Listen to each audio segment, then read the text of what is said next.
Bismillahirrahmanirrahim. Assalamualaikum warahmatullahi wabarakatuh. Innal hamdalillah nahmaduhu wa nasta'inuhu wa nastaghfiruh wa na'udzu billahi min shururi anfusina wa sayyiati a'malina.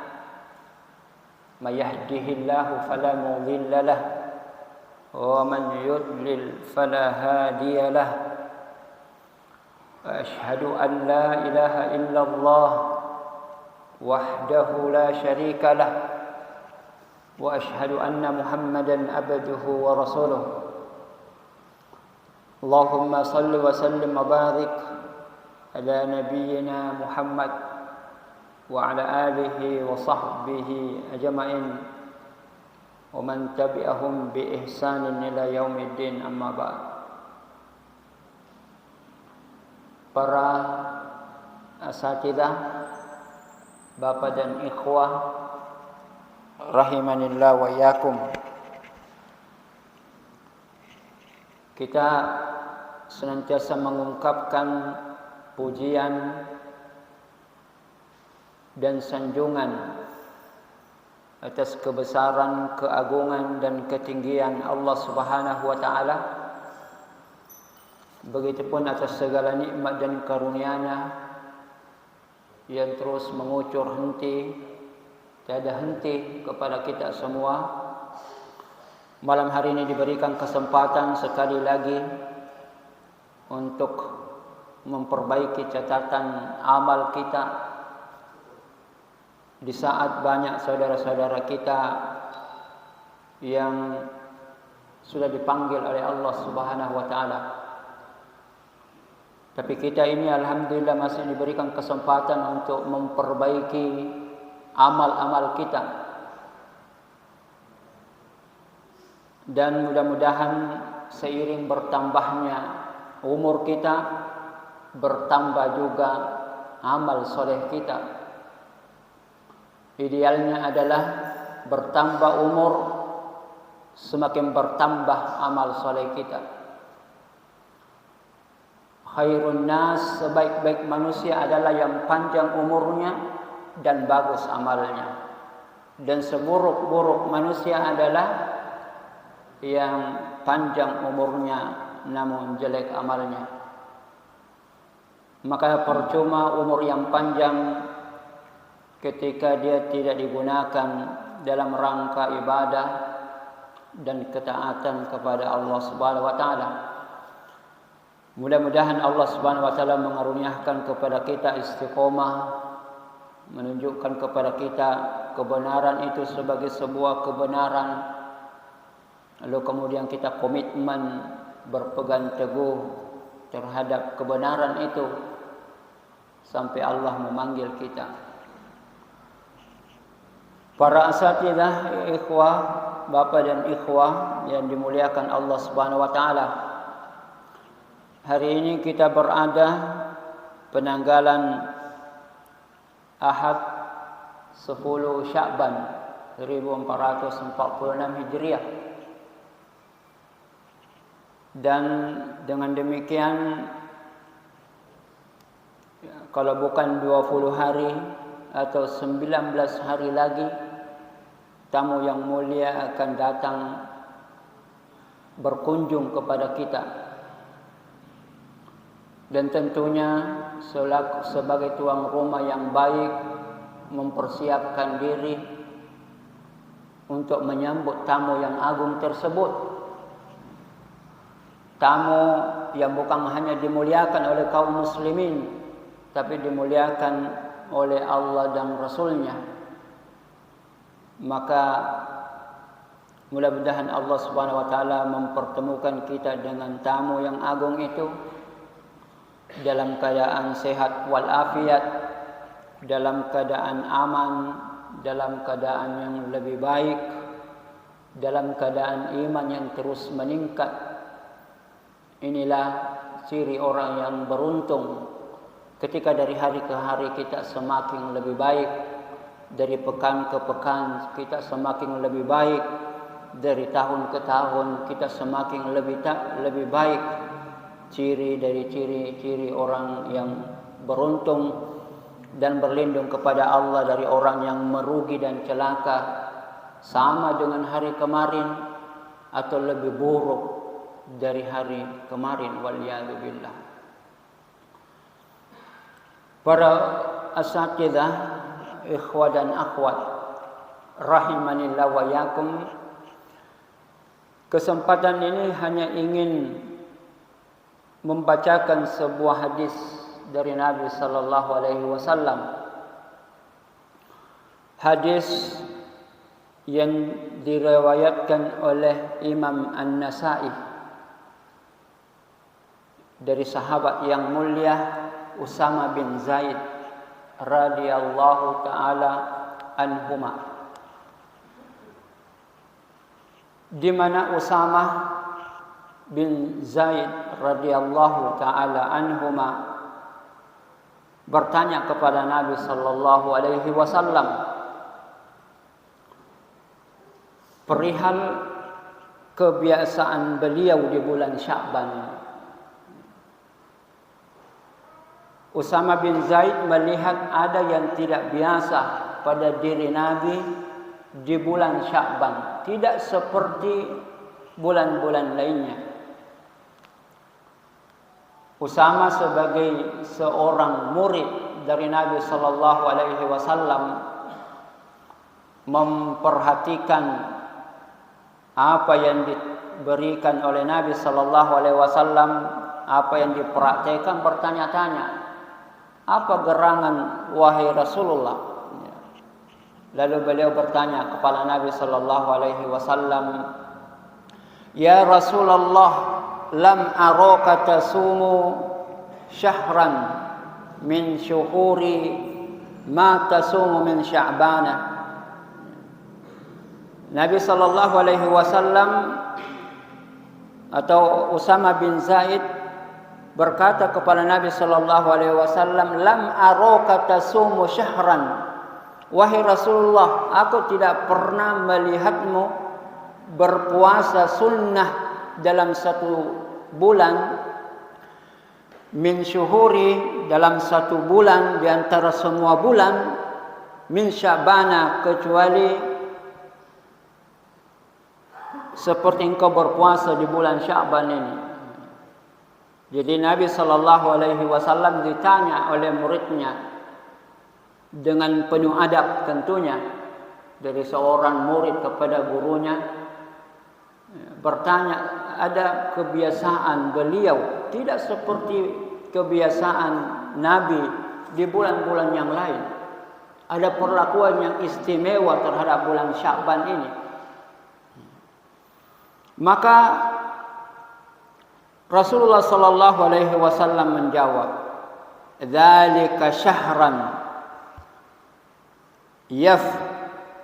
yakfulun nasa anhu baina Rajabin wa Ramadhana." Itulah bulan yakfulun nasa, yang dilalaikan manusia, baina Rajabin wa Ramadhana, wa huwa syahran baina Rajabin wa Ramadhana, yaitu bulan antara Rajab dan Ramadan. Dan alasan yang kedua, Nabi sallallahu alaihi wasallam mengatakan, wa huwa syahrun turfa'u fihi al-a'malu ila rabbil alamin wa uhibbu ay yurfa'a amali wa ana sha'imun. Nabi sallallahu alaihi wasallam ketika ditanya, apa gerangan wahai Rasulullah, engkau memperlakukan bulan Sya'ban tidak seperti bulan-bulan yang lain. Beliau memperbanyak puasa sunnahnya di bulan Sya'ban ini, menimbulkan pertanyaan bagi sahabat dan diwakili oleh Usama dengan penuh adab kepada Nabi sallallahu alaihi wasallam, apa gerangan perihal yang dilakukan oleh Nabi sallallahu alaihi wasallam. Maka beliau mengatakan, itu adalah hari, itu adalah bulan yang dilalaikan manusia antara Rajab dan Ramadan, dan dia adalah bulan di mana amal-amal diangkat kepada Allah Rabbul Alamin. Dan saya menyukai, kata Nabi, jika amalku diangkat dalam keadaan aku berpuasa. Hadis riwayat An-Nasa'i yang bersumber dari sahabat yang mulia Usama bin Zaid radhiyallahu taala anhuma. Hadis yang mulia ini, Bapak hadirin jemaah yang dimuliakan Allah Subhanahu wa taala, ada beberapa faedah dan hukum-hukum terkait dengan bulan Syaban yang diterangkan oleh Nabi sallallahu alaihi wasallam.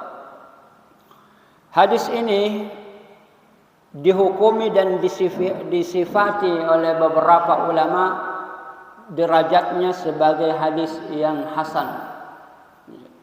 Jadi hadis ini disifati derajatnya sebagai hadis yang hasan.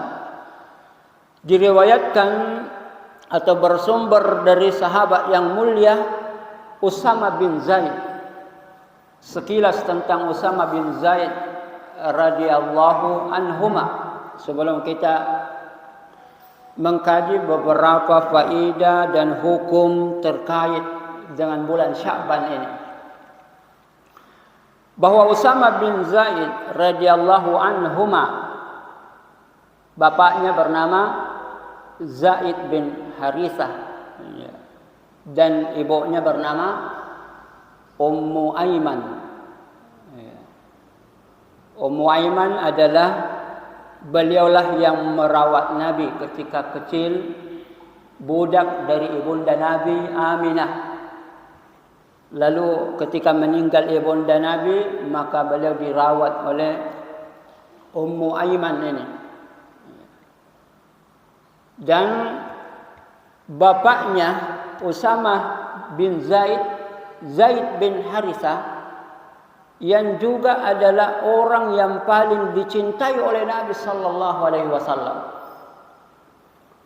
dan diangkat menjadi panglima, satu orang dari 3 orang yang diangkat sebagai panglima perang Mu'tah, yang kemudian beliau syahid di situ.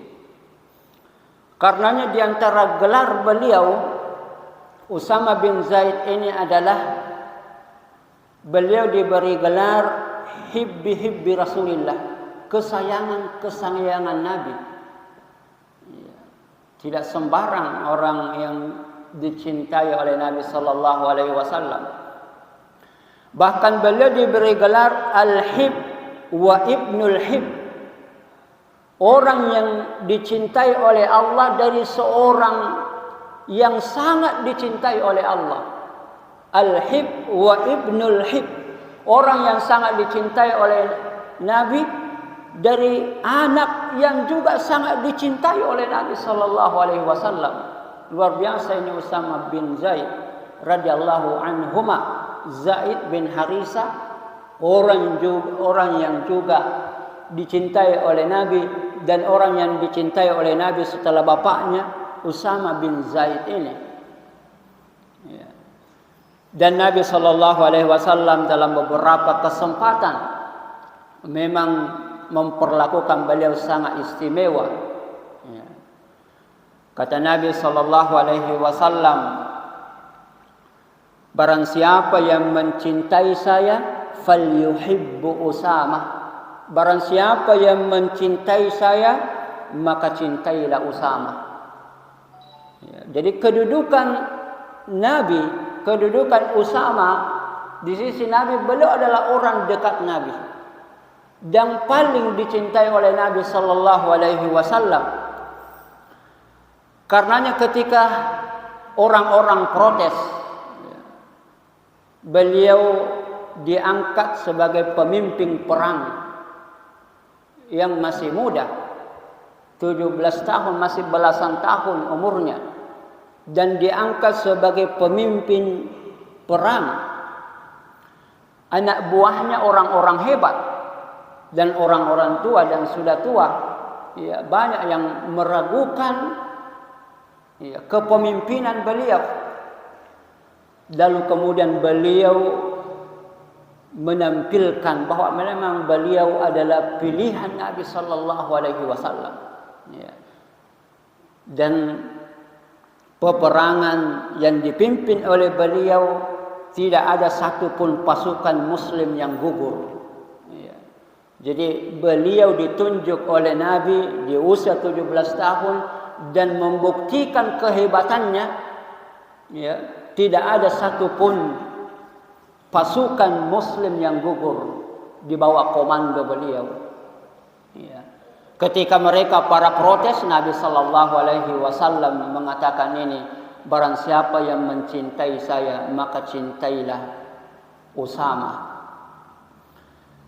Kemudian Bapak dan ikhwah yang dimuliakan Allah Subhanahu wa taala, di antara kedudukan dan kedekatan Usama kepada Nabi sallallahu alaihi wasallam adalah beliau pernah memangku Usama dan Hasan. Usama di pahanya yang satu dan Hasan di paha beliau yang lainnya. Lalu beliau memeluk Usama dan Hasan lalu mengatakan, Allahumma arhamhuma fa inni irhamhuma. Ya Allah, cintailah keduanya, sayangilah keduanya, karena sesungguhnya saya juga menyayangi keduanya.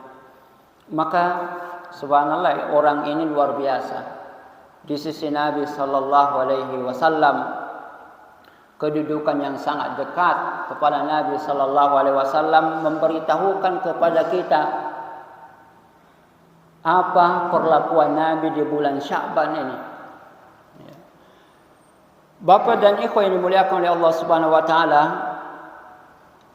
apa faedah dan hukum dari hadis yang mulia ini tentang bulan Sya'ban?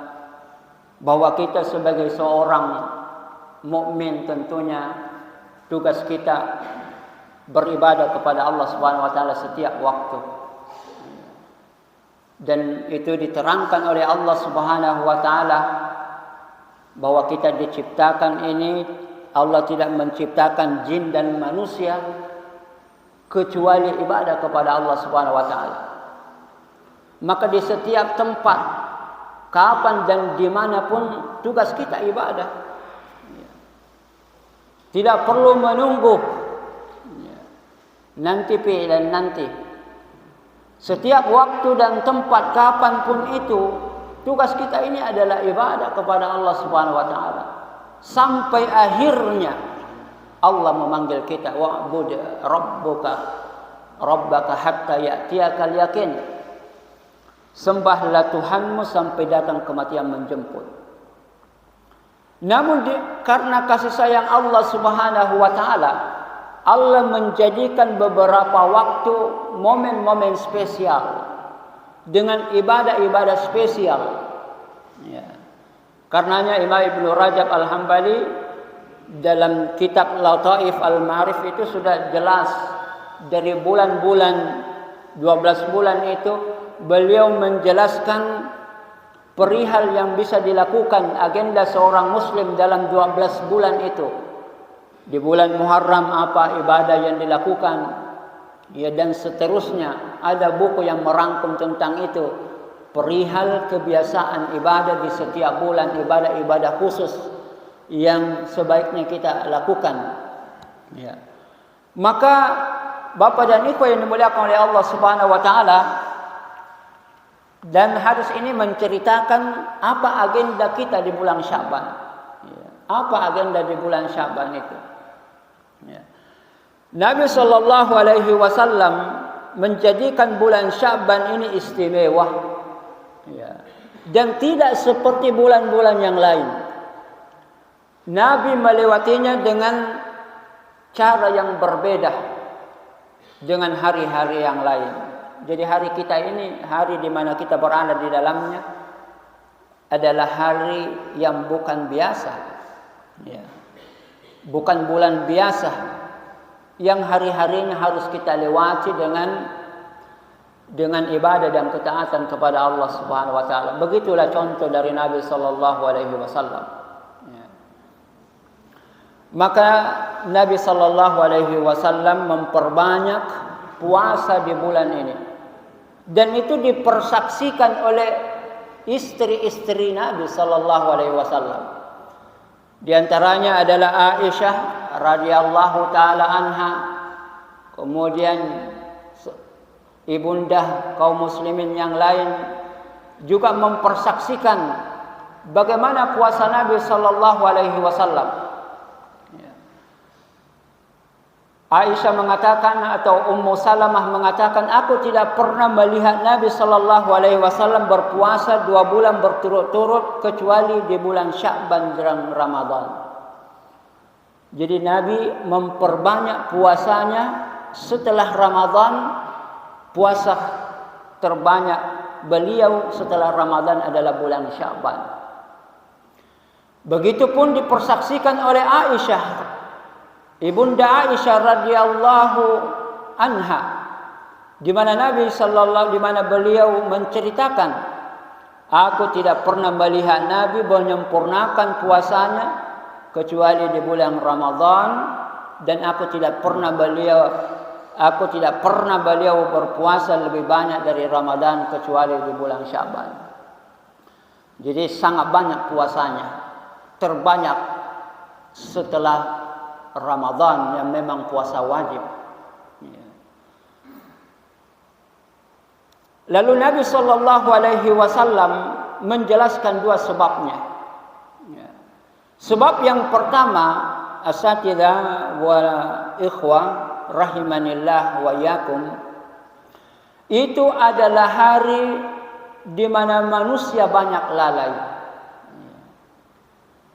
Nabi sallallahu alaihi wasallam menceritakan kepada kita, dan tentunya ini adalah wa ma yantiqu anil hawa in huwa illa wahyu yuha. Tidak ada yang keluar dari lisan Nabi kecuali wahyu yang diwahyukan. Melihat kebanyakan kaum muslimin banyak lalai di bulan ini. Alasannya adalah disebutkan karena dia adalah bulan terjepit baina Rajab wa Ramadan. Terjepit oleh 2 waktu yang mulia. Rajab yang tidak diragukan lagi adalah 1 dari 4 bulan haram, di mana kaum muslimin juga menghidupkan ini dengan ibadah dan ketaatan. Sebab dia di antara bulan yang juga dimuliakan oleh Allah, maka kaum muslimin juga memuliakannya. Dan setelah Sya'ban bulan ke-8 ini, bulan Sya'ban setelahnya adalah pemimpin para bulan. Bulan Ramadan adalah pemimpin para bulan. Sehingga orang mengatakan mungkin dia sudah beribadah, perbanyak ibadahnya di bulan Rajab, dan sebentar lagi pemimpin para bulan mengatakan kita jedah dulu. Kita jedah dulu karena kalau kita mau puasa di sihulang bujuru, bagaimana kalau Sya'ban ini jedah dulu, furan itu silade di bulan Rajab dan Ramadan nanti 1 bulan, tidak main-main puasanya 1 bulan penuh, maka kita rehat dululah di bulan Sya'ban ini. Buktinya yang banyak penuh adalah tempat-tempat rekreasi. Banyak angkapan bahwa badai di nanti nanre memang lampiaskan hawa nafsunya di bulan Sya'ban ini, karena mungkin menganggap Ramadan sebagai bulan penyiksaan. Nafake guna ni bulan Sya'ban untuk melampiaskan hawa nafsunya, waliyadzubillah. Maka Nabi sallallahu alaihi wasallam tidak ingin seperti orang kebanyakan. Di saat manusia lalai, beliau tidak ingin larut dalam kelalaian. Di saat manusia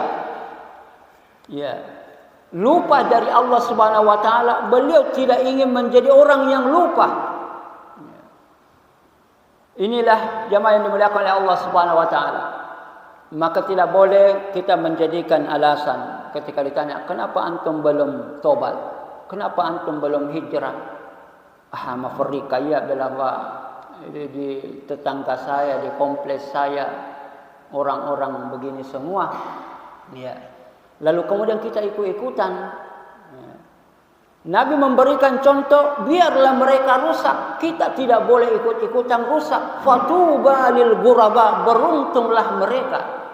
Di saat manusia rusak, kita menjadi orang-orang yang asing, yang tidak ikut larut dalam kelalaian mereka. Fatuba lil ghuraba, beruntunglah orang yang asing itu, orang yang senantiasa melakukan perbaikan di tengah manusia yang rusak. Maka ini adalah orang yang beruntung di sisi Allah Subhanahu wa taala. Itulah rahasianya Bapak dan Ibu yang dimuliakan Allah Subhanahu wa taala, ya, besarnya keutamaan amal, besarnya kemuliaan seseorang ketika dia baik di tengah manusia yang rusak. Ya. Besarnya pahala yang diberikan oleh Allah ketika kita beramal di tengah-tengah manusia yang lupa kepada Allah Subhanahu wa taala. Ya. Itulah rahasianya kenapa salat yang paling afdal setelah salat wajib adalah salat lail. Ya. Wa sallu bil laili wan nasu niyam, orang yang salat di malam hari di saat manusia terlelap, tadkhulul jannata bisalam, maka dia masuk surga dengan penuh selamat. Ya. Di saat manusia terlelap dalam istirahat panjangnya, orang yang beruntung adalah bangkit menghadap kepada Allah Subhanahu wa taala. Maka besar pahalanya. Salat yang paling afdal setelah salat wajib adalah salat lail, bangkit di saat manusia terlelap dalam kelalaian dan tidurnya yang panjang itu. Bapak dan Ibu yang dimuliakan oleh Allah Subhanahu wa taala, kenapa amal yang kita lakukan di tengah manusia lalai besar pahalanya? Paling tidak 3 alasannya. Kenapa amal itu dicintai oleh Allah? Di saat kita tampil beda dengan orang kebanyakan, tetap istiqomah di tengah orang yang lalai. Yang pertama di antara hikmahnya adalah ketika kita bisa beribadah di tengah keterasingan itu, ini menunjukkan orang ini betul-betul ikhlas. Ya. Hanya orang yang ikhlas yang bisa mempertahankan ibadahnya di tengah manusia rusak. Ya. Kenapa Ramadan kita semangat berRamadan? Karena ramai-ramai kita berRamadan. Kenapa kita ramai-ramai dengan salat tarawih? Karena kita ramai salat tarawih. Ya. Kita ini suka yang ramai-ramai.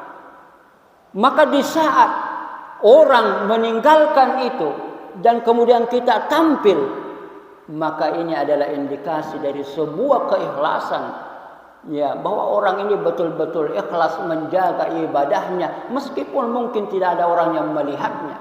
Di saat manusia terlelap dalam tidurnya, orang ini bangkit, tidak ada orang yang melihatnya, maka ini indikasi keikhlasan, peluang keikhlasan yang sangat tinggi bagi orang yang beribadah di tengah manusia yang rusak itu.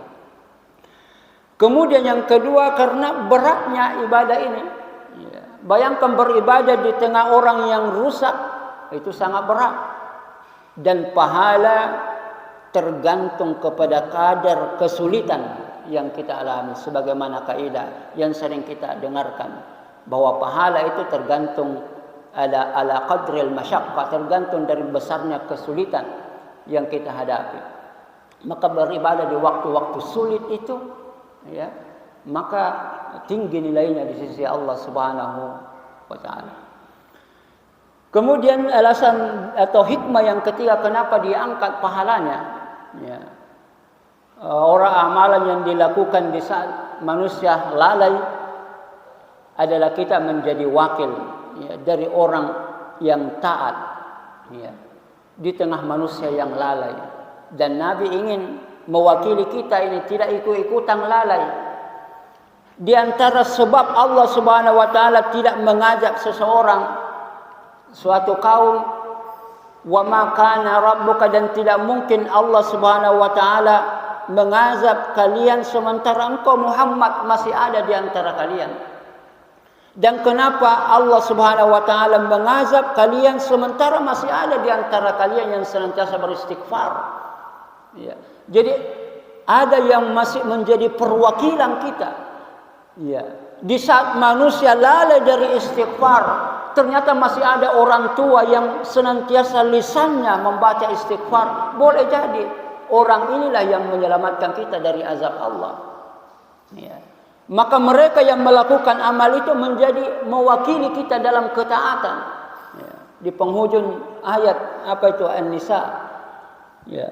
Mengapa Allah Subhanahu wa taala mengazab kalian sementara engkau Muhammad masih berada di tengah-tengah mereka, dan mengapa Allah mengazab kalian wahum yastaghfirun, dan kalian senantiasa beristighfar? Masih ada hamba-hamba Allah yang senantiasa lisannya basah dengan istighfar di tengah manusia yang lalai dari Allah Subhanahu wa taala, menjadi penyebab azab itu masih ditahan oleh Allah.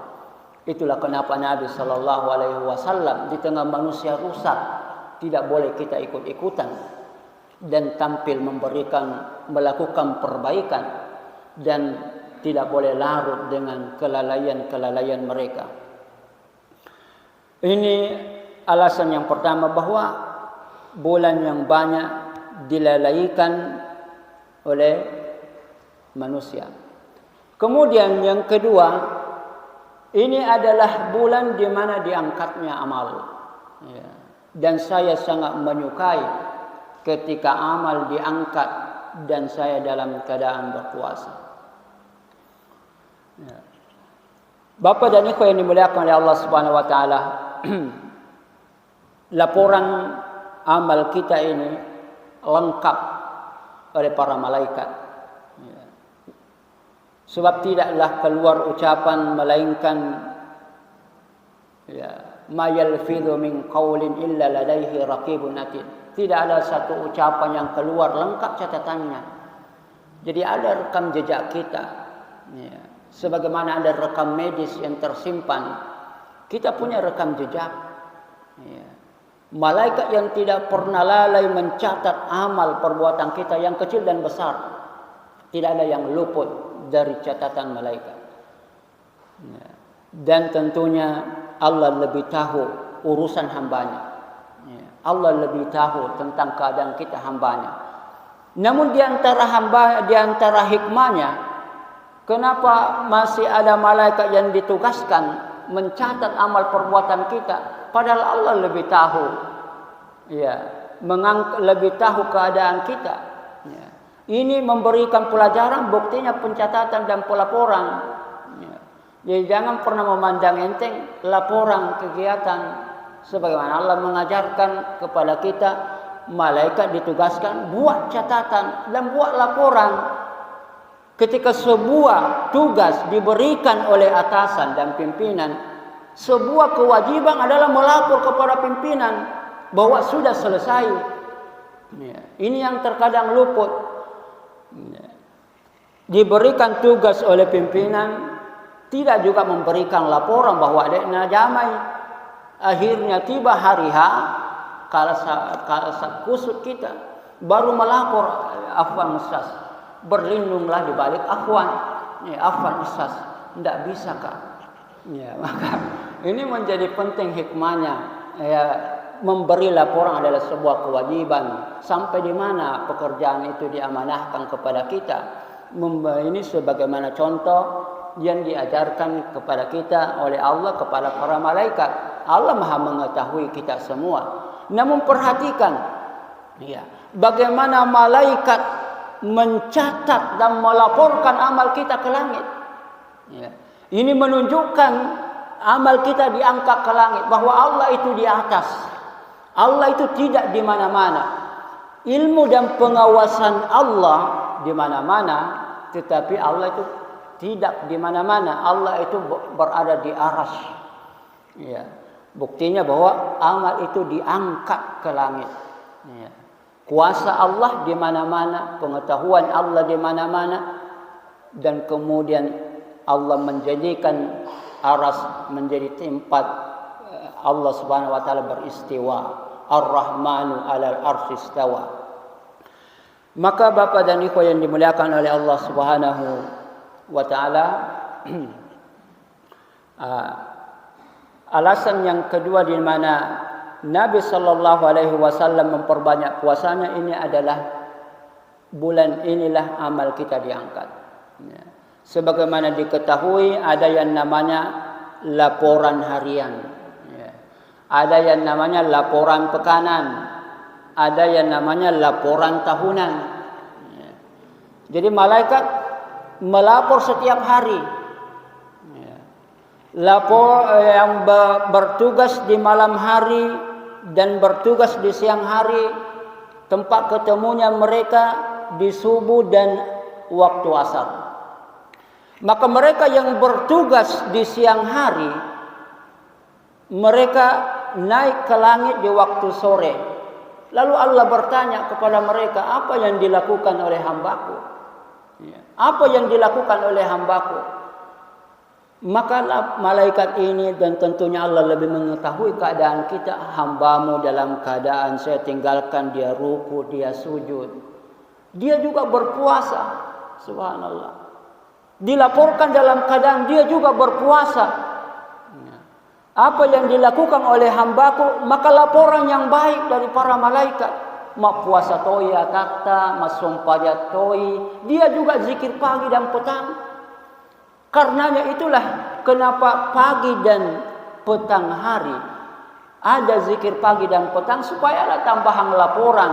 Dia sementara duduk berzikir, dia sementara zikir pagi dan petang, dia sementara berpuasa, dia juga sementara usai melaksanakan salat, mereka saya tinggalkan dalam karang ruku dan sujud kepadamu. Subhanallah, laporan kebaikan. Ya. Jadi ada laporan harian, subuh hari dan sore hari. Apa yang dilakukan hambaku di malam hari, dilaporlah saya tinggalkan dia dalam keadaan subuh hari, dalam keadaan dia juga berniat puasa, dan dia juga dalam keadaan zikir pagi. Subhanallah, lengkaplah catatan malaikat itu. Ya. Kemudian ada yang namanya laporan pekanan, di mana Nabi sallallahu alaihi wasallam juga merutinkan puasa hari Kamis. Laporan pekanan sebelum hari Jumat, maka Kamis diangkat amal kita ke langit. Sepekan dilaporkan di setiap hari Kamis. Ya.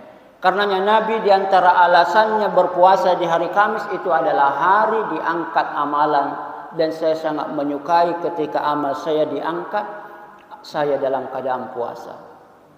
Dan laporan tahunan sebelum masuk Ramadan, ya. Sebelum masuk Ramadan di bulan Sya'ban inilah diangkat laporan itu. Jadi sebelum masuk Jumat, hari Kamis terangkat laporan. Sebelum hari Ramadan, bulan Sya'ban adalah momen laporan catatan malaikat yang lengkap itu diangkat ke langit. Ya. Maka beruntunglah kita ini ketika laporan amal kita dicatat oleh Allah Subhanahu wa taala, ya, dan Nabi sallallahu alaihi wasallam memberikan contoh bahwa saya sangat menyukai ketika amal itu diangkat dan dalam keadaan berpuasa. Ya. Di antara faedah yang lain bahwa Bapak dan Ibu yang dimuliakan Allah Subhanahu wa taala, ini keutamaan puasa. Ya. Tidak diragukan lagi puasa itu. Sehingga Nabi memilihnya sebagai ibadah yang beliau lakukan ketika amal diangkat. Ya. Tentunya ini tidak sembarang pemilihan itu. Kenapa Nabi memilih puasa di saat amal itu diangkat? Ini menunjukkan kedudukan puasa. Ya. Dan sekali lagi besar keutamaan ibadah puasa ini sampai dia disyariatkan sejak dahulu kala sampai hari ini. Kutiba alaikumus siyam kama kutiba alal ladzina min qablikum, dari sejak dahulu kala sampai umat Muhammad diprogramkan, ya, setiap tahun diprogramkan ibadah Ramadan, ya. Sejak terdahulu tidaklah ini diprogramkan berulang-ulang, melainkan ada faedah yang sangat besar di situ, ya. Karenanya menjadi pilihan Nabi, ibadah terbaik ketika amal diangkat adalah ibadah puasa, ibadah yang sangat dicintai oleh Allah Subhanahu wa taala. Kemudian Bapak dan Ibu yang dimuliakan Allah Subhanahu wa taala, tentunya bulan ini adalah bulan persiapan terakhir. Ya.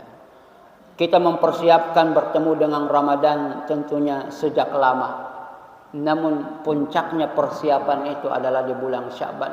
Inilah bulan terakhir sebelum masuk Ramadan. Bulan yang tentunya harus kita persiapkan sejak dini.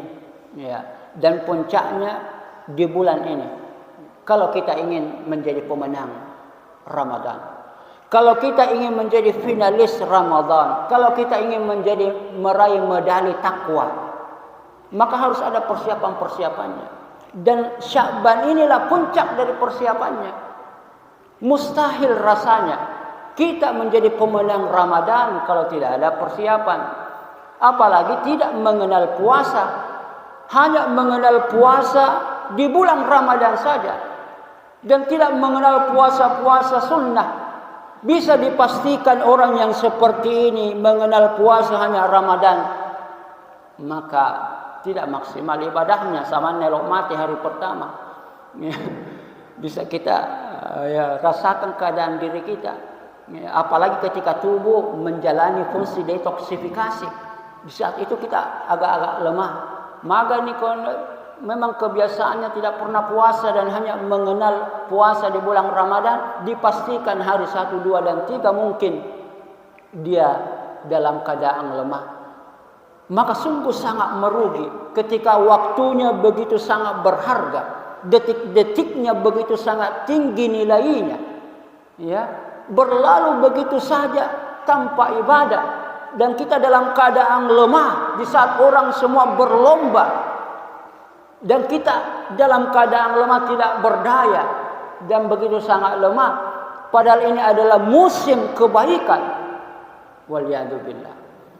Maka sejak dini dipersiapkan, dan di bulan Sya'ban Nabi mengajarkan kita perbanyak puasa supaya nanti Ramadan tidak kaget lagi tubuh kita ini. Ya, bayangkan sebulan penuh dan sebelumnya tidak puasa. Hari pertama pasti tubuhnya kaget. Harga itu dari terbit fajar sampai terbenam matahari, ya, tidak makan dan tidak minum. Kalau salah mungkin hanya 5-7 menit tidak makan dan tidak minum. Ini yang namanya puasa, mulai terbit fajar sampai terbenam matahari tanpa latihan dan tanpa persiapan. Tentunya kita akan kewalahan dan tidak akan memaksimalkan ibadah Ramadan ini. Barakallahu fikum wa jazakumullahu khairan. Mudah-mudahan apa yang kami sampaikan ini bermanfaat bagi diri pribadi kami, hanya sifatnya penyegaran semata.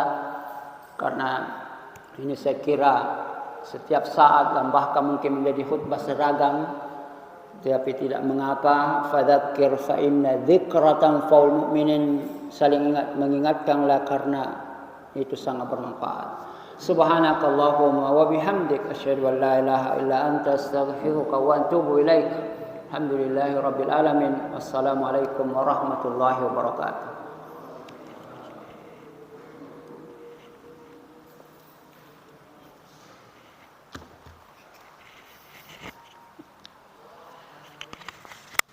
Terima kasih.